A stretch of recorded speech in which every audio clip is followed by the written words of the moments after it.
국민의힘 최영중 시의원이 아동 성매매를 했습니다. 성매매만 한 게 아니라 아동에게 온갖 자료를, 온갖 사진과 험악한 내용들을 주고받고요. 그리고 그 과정 속에서 그루밍도 하고요. 가스라이팅도 하고요. 엄청난 범죄를 저질렀습니다. 있을 수가 없습니다. 엠번방 사건, 박사방 사건과도 더 유사하게 퍼져나갈 수 있다. 저는 그렇게 봅니다. 오늘 제가 청주지검을 다녀왔는데요. 그런데 말이죠. 이 사건과 관련해서 아이하고 전화를 주고받았는지, 다른 제3의 피해자는 없는지, 그리고 이 범죄가 더 있는지 없는지에 대해서 통신영장을 청구했는데, 신청했는데 그것을 검사가 반려했다고 합니다. 13세 미만 아동 성매매 관련입니다. 그런데 통신영장이 반려될 수가 있습니까? 그래서 저희가 문제 제기합니다. 통신영장에 혹여 오해가 있다면 그 오해를 바꿔서라도 하루하루 증거가 사라지고 있는데 통신영장을 청구해줘야 되는 거 아닙니까? 그런데 통신영장을 반려해서 보안수사 요구도 아니고 반려했다고 합니다. 이렇게 못된 자가 그 못된 짓을 얼마나 했는지 차마 입에 담을 수가 없습니다. 그런데 이 국힘당 시의원이 시의원이고 그 당의 당협위원장이 김진모라고 하는 검사입니다. 이 검사와 그 시의원의 관계가 어떤지 다 살펴봐야 하는 이 와중에 이게 반려되어서 하루하루 증거가 사라지고 있다고 합니다. 저는 왜, 어떻게 통신영장이 반려될 수 있는지 이해를 할 수가 없습니다. 다른 피해자가 없는지 오히려 더 수사해라 라고 검사가 함께 협조해야 되지 않는가 이렇게 생각이 들고요. 오늘 그 부분에 대해서도 좀 질의하려고 하는데요. 중요한 것은 검사와 경찰이 협조해야 합니다. 해서 범죄자를 확실하게 잡고, 이거 아청법 위반입니다. 아청법 위반은 무기징역까지입니다. 그래서 여기에서 문제가 없도록 해야 된다라는 말씀을 한 번 더 드리면서요. 오늘 그것을 국민 여러분께 한번 상기시키도록 하겠습니다. 그래서 우리 법무부 장관께서 잘 살펴봐 주시기를 당부드리겠습니다. 네. 예. 그 다음에 수고하셨습니다. 다음은 노경필 법원행정처장님 나오셔서 대법관 공석, 재판 중개의 기준 및 현황 등에 대해 간략히 보고해 주시기 바랍니다.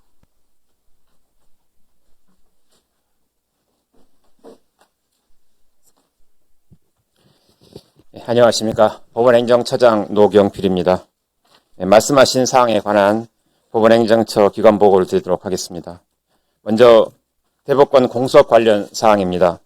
현재 대법관 인선과 관련해서 노태학 전 대법관은 지난 3월 4일 퇴임하였고 이응구 대법관은 9월 8일 퇴임 예정입니다.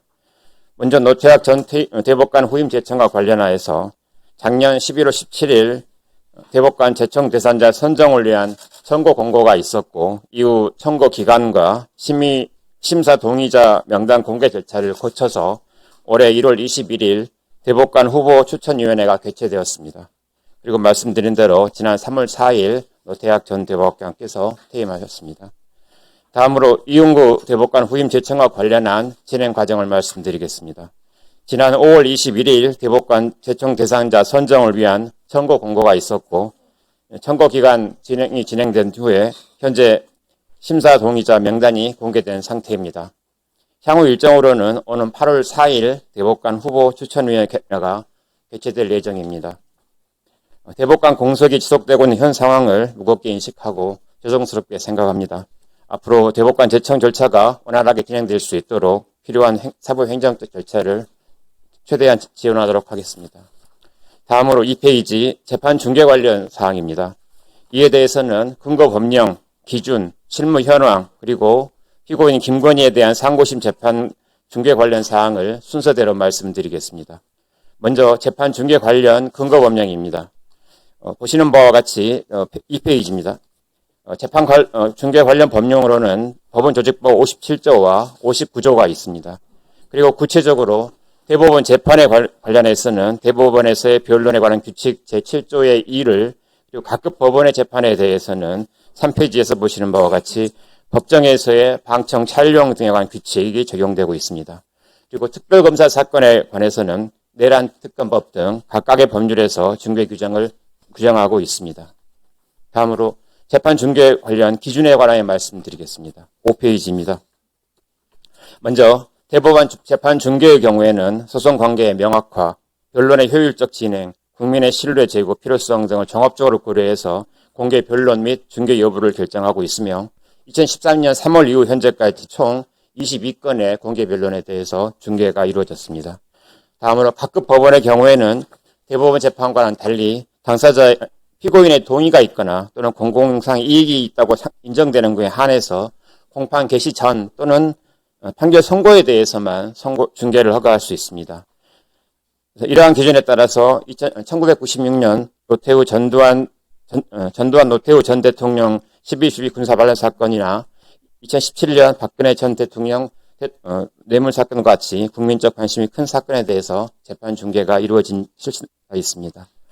특검법상 재판으로는 내란 특검법과 그 외 다른 특검법상의 규정이 조금 다릅니다. 먼저 내란 특검법은 5페이지와 6페이지에서 보시는 바와 같이 제1심의 경우에는 당사자 신청에 관계없이 직권으로 원칙적으로 중개하도록 되어 있고, 다만 국가안전보장 등 특별한 사정이 있으면 예외적으로 중개하지 않을 수 있습니다. 그리고 그 사건의 항소심과 상고심은 당사자 신청이 있는 경우에 한해서 원칙적으로 공개하도록 되어 있고, 특별한 사정이 있으면 공개하지 않을 수 있습니다. 이런 규정에 따라서 내란 특검법상의 재판 중개는 2025년 이후로 현재까지 서울중앙지방법원에서 257건, 서울고등법원에 21건, 대법원 소부에서 1건이 중개가 진행된 바 있습니다.